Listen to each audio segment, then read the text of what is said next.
Assalamualaikum semuanya, bertemu lagi bersama gue di channel Pemupi. Gak kerasa udah hari Selasa lagi, karena sekarang sudah jadwalnya. Jadi hari ini gue bakal nyeritain alur cerita dari film Friday the 13th series kedua. Series kedua ini menceritakan tentang pembalasan dendam Jason kepada para konselor atas kematian ibunya.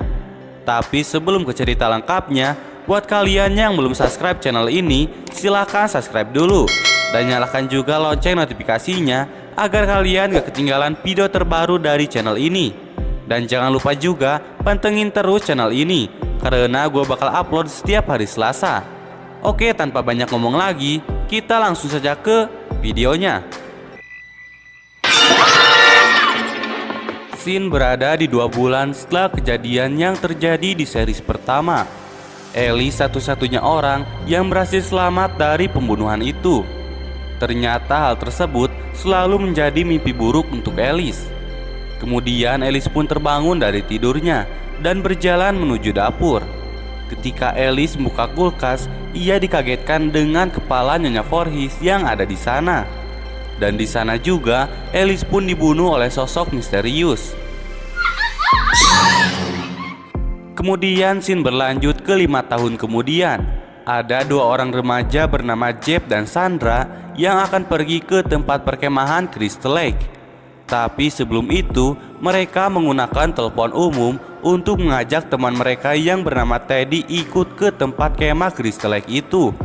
Namun tiba-tiba saja seorang kakek tua datang menghampiri mereka. Dia adalah Ralph, yang dimana kehadirannya adalah untuk selalu memperingati para remaja agar tidak mendatangi tempat keramat itu, yaitu Crystal Lake. Yang udah nonton seri 1 pasti udah gak asing lagi sama nih kakek. Buat kalian yang belum nonton, linknya ada di deskripsi.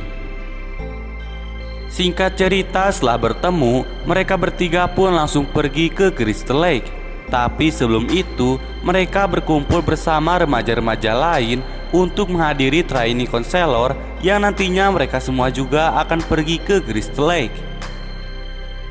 Malam harinya, sambil menikmati api unggun, pemimpin grup tersebut, yaitu Paul, menceritakan tentang Jason Voorhees dan Alice, yang dimana pernah terjadi sebuah pembunuhan besar-besaran di sana. Beberapa orang yang tinggal di dekat Crystal Lake mempercayai bahwa Jason masih hidup, dan sekarang ia selalu memburu siapapun orang yang masuk ke Crystal Lake. Namun rupanya cerita itu hanya dianggap sebagai candaan saja oleh mereka semua, sehingga mereka pun semakin semangat untuk pergi ke Crystal Lake. Kemudian ketika Paul dan Ginny mau bercocok tanam, Ralph memandangi mereka dari balik pohon. Tapi tiba-tiba ia dibunuh oleh sosok misterius.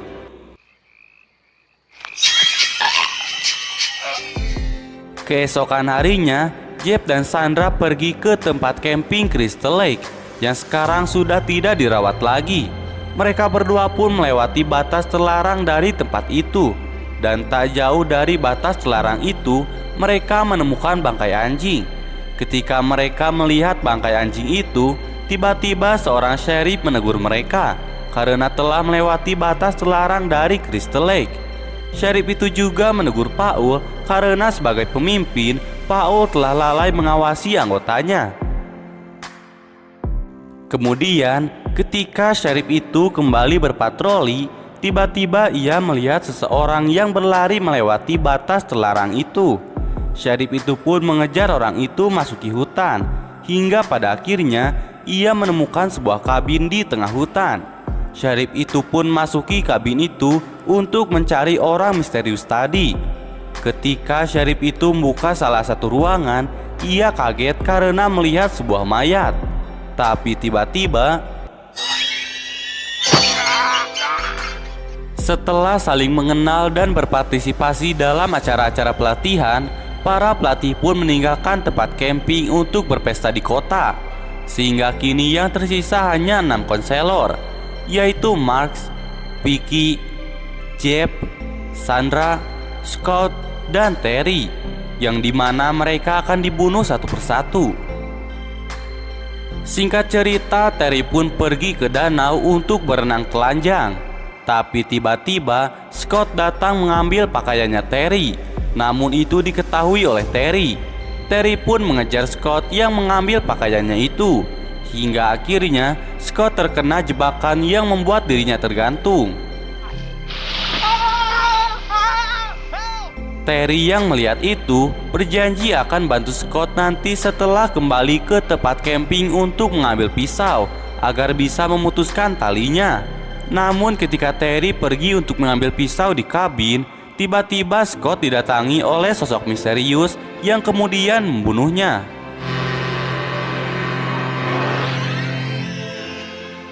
Tak lama kemudian, Terry pun kembali. Namun ia dikagetkan dengan Scott yang sudah mati tergorok.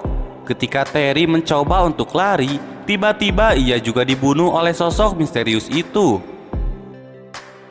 Di tempat lain, Jeb dan Sandra pergi ke kabin atas untuk bercocok tanam. Dan di sisi lain, Mark dan Vicky pun mau bercocok tanam. Tapi sebelum itu, Vicky pergi ke kabinnya dulu untuk bersiap-siap. Langit malam yang tadinya cerah, tiba-tiba turun hujan yang cukup lebat. Mark yang sedang menunggu Vicky, tiba-tiba ia mendengar suara dari luar. Berpikir itu adalah Vicky, Mark pun keluar dari kabin. Tapi ternyata nggak ada siapa-siapa. Namun tiba-tiba seseorang menancapkan golok di wajahnya Mark. Mark juga terjatuh dari tangga yang lumayan tinggi.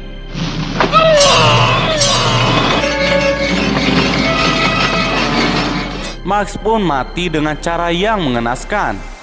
Kemudian, sosok misterius itu pergi ke atas dengan bawa tombak yang ditemukannya. Ternyata sosok misterius itu pergi ke tempat Jeb dan Sandra yang baru selesai bercocok tanam. Dan akhirnya, mereka berdua pun dibunuh oleh sosok misterius itu. Di tempat lain, Vicky sudah siap untuk bercocok tanam. Ia pun masuk ke kabinnya Mark. Namun tiba-tiba Vicky dikagetkan oleh sosok bertopeng. Kemudian ia dikagetkan lagi dengan mayat Jeb yang ada di belakangnya. Kemudian Vicky pun dibunuh dengan cara ditusuk di bagian dadanya. Oke, biar kalian gak penasaran, gue perkenalkan ini adalah Jason Voorhees, yang ternyata dia memang masih hidup. Dan ini adalah tampilan pertama Jason yang masih menggunakan karung goni sebagai penutup kepalanya. Singkat cerita, Paul dan Ginny pun baru pulang dari kota. Mereka heran dengan kabin yang sangat sepi. Kemudian mereka pun ke kabin atas dan mereka sangat kaget melihat kasur yang terdapat banyak sekali darah berlumuran.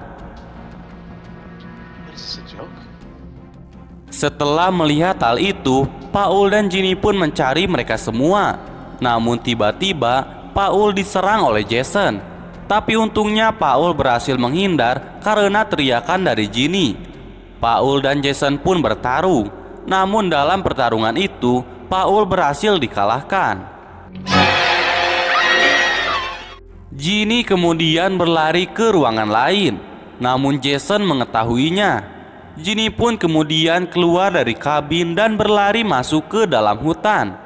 Dan beberapa kali Ginny hampir tertangkap oleh Jason.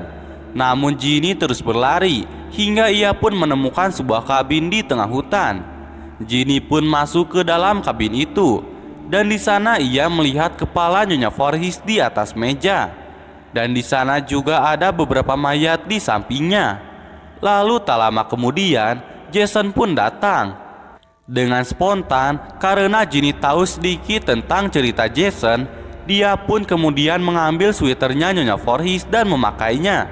Lalu berpura-pura menjadi Nyonya Voorhees agar Jason percayai bahwa dia adalah ibunya.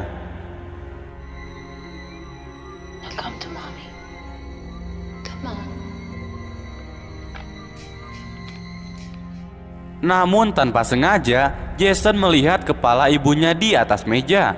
Dengan spontan Jason pun menyerang Ginny ketika Ginny akan menebas Jason. Namun sialnya, kaki Ginny pun terluka karena serangan dari Jason. Ketika Ginny akan dibunuh, tiba-tiba Paul datang menyelamatkan Ginny. Paul dan Jason pun kembali bertarung. Namun Paul berhasil dipojokkan lagi oleh Jason. Namun pada saat itu, Ginny membantu Paul dengan cara menancapkan golok di bahunya Jason. Kemudian, Ginny pun buka topeng Jason itu, dan dia pun sangat terkejut melihatnya. Namun kita belum diperlihatkan sekarang sosoknya seperti apa. Setelah itu, Paul dan Ginny pun kembali ke kabin dengan perasaan aman, karena mereka kira Jason telah mati. Namun tiba-tiba saja Jason yang tidak lagi menggunakan karung goni di kepalanya menyerang Ginny dan menariknya keluar dari kabin. Namun tiba-tiba Ginny terbangun di sebuah ambulans. Tidak diketahui nasib Paul seperti apa, entah dia mati atau selamat.